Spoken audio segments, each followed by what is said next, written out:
जागृति वाहिनी फाउंडेशन 2024 में रजिस्ट्रेशन कराया था हमने। और हमारी टीम में आशा जी अध्यक्ष हैं, जैसा कि मेरा नाम आशा जी है। और हमारी टीम के काफ़ी 3 मेंबर हैं जो। और हम लोगों ने सिलाई मशीन वुमेंस के ऊपर ज़्यादा वर्क किया है, सिलाई मशीन को लेके। और कोविड में लेके जैसे घर बैठे काम देना, आज भी हम महिलाएं घर बैठे कमाती है। जो 4 घंटे 3 घंटे जो महिलाओं के पास टाइम बचता है, उस महिलाएं उसमें वर्क करती हैं, ताकि 200 से 250 500 रुपये कमा सकती है टाइम के अनुसार, जितना टाइम वो महिलाएं दे सकती है।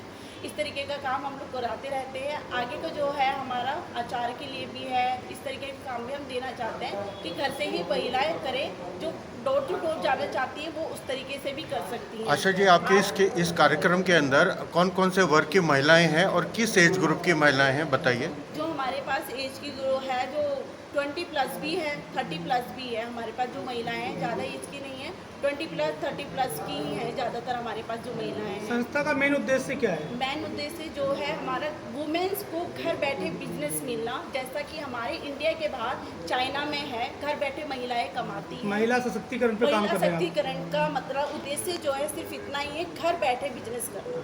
चाहे कोई भी बिजनेस करे वो घर बैठे करे, क्योंकि बाहर ही जॉब किसी की क्यों करे, हम अपना बिजनेस क्यों ना स्टार्ट करें।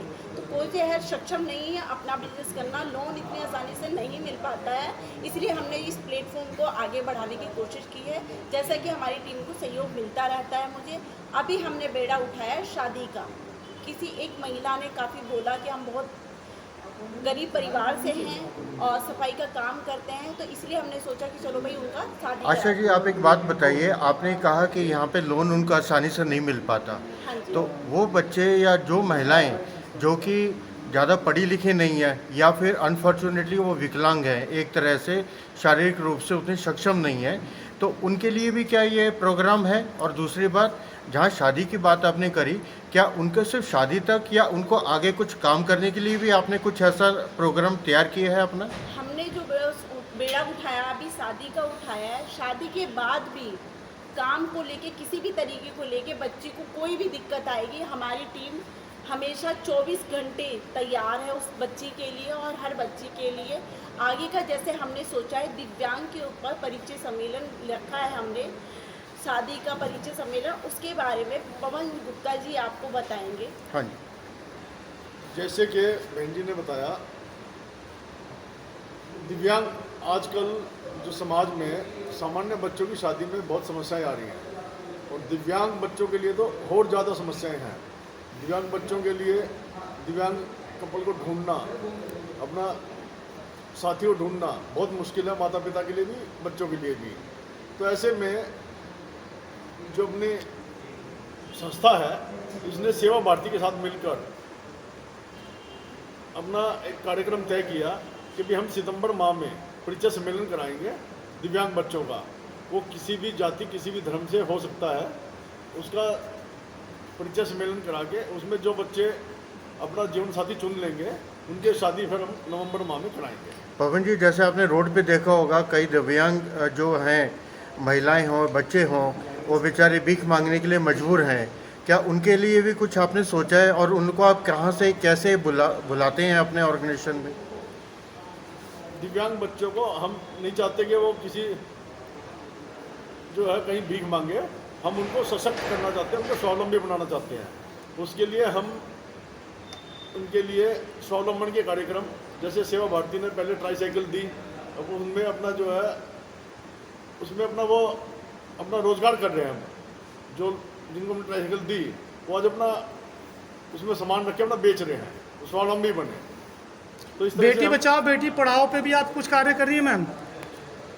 नहीं, मैंने अभी उस पर कोई कार्य किया नहीं है, अभी तो मैं इसी पे कर रही हूँ, लेकिन उस पर भी सेवा भारती काफ़ी अच्छे से काम करती रही है, मैंने देखा है, और बहुत अच्छा ही काम कर रही है महिलाओं को लेके। और बहुत खुशी भी होती है कि आज महिलाओं के लिए इतना कदम उठाया जा रहा है उत्साह। आप महिलाओं के लिए काम कर रही है, महिला हाइजीन पे क्या ध्यान दिया है आपने? महिला हाइजीन को लेके छोटा मोटा कुछ ना कुछ हम लोग कराते रहते हैं और कैंप वगैरह लगाते रहते हैं हम लोग, तो इस तरीके का हम काम करते रहते हैं। महिला उत्पीड़न पे कुछ कार्य कर रही हैं आप? नहीं सर, मैंने इस पे अभी ऐसा कुछ काम नहीं किया। सैनिटरी पैड को लेके थोड़ा सा काम किया है। वो तो हाइजीन की बात होगी ना, हाइजीन महिला को उत्पीड़न लेके की बात की थोड़ा हमने। सा उस वैसे आशा जी, आने वाले टाइम में आपने और इसको अपने जो उद्देश्य है, जिस उद्देश्य से आपकी ये एनजीओ काम कर रही है, उसको कैसे आगे लेके जाने का आपने सोचा है, आप लोग थोड़ा बताइए इसके बारे में। जैसा कि इस पे मैं ये कहना चाह रहा हूँ, आने वाले भविष्य में फाउंडेशन की तरफ से जो हमारा कार्य समाज को देखते हुए, आधुनिकता के कार्य को देखते हुए, उन सभी परिचय को अच्छी तरह से सोच समझकर हम उस पर कार्य करेंगे। जैसा कि अभी आपका एक प्रश्न था कि चौराहे पे दिव्यांग और महिलाएं जो भिक्षा मांग रही हैं उनके लिए हम क्या कर सकते हैं। तो अभी हाल ही में जो 2020 और 21 में वेंडर जोन के अंतर्गत जो दुकानें निकली थी, उसमें तकरीबन 15 हैंडीकैप लोगों को दुकान की व्यवस्था की गई थी।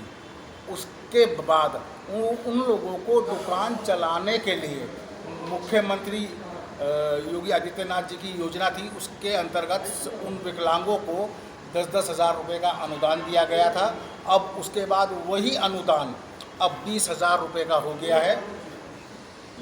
मेरी केवल हृदय से यही इच्छा है, यदि कोई भी चौराहे पर भिक्षा मांगते हुए दिव्यांग दिखाई दे तो उसको 1 रुपये ना देकर उसको 1 रुपये कमाने योग्य बनाएगा। बहुत अच्छी बात है। आशा जी, आपसे आखिरी प्रश्न पूछेंगे। जैसे कि आपने बताया है कि शादी के लिए, तो बताएंगे इस बार जो शादी के लिए आपने कितने जोड़े तैयार किए हैं? अभी हमने एक जोड़ा ही तैयार करा है जी और ये हमारा पहला कदम है विवाह के लिए। तो जी। इसलिए हमने एक कदम उठाया है। एक ही बच्ची का हो रहा जी। है और हमारी टीम पूरी मिलके ही कर रही है। जैसे कि सर है और भी हमारी टीम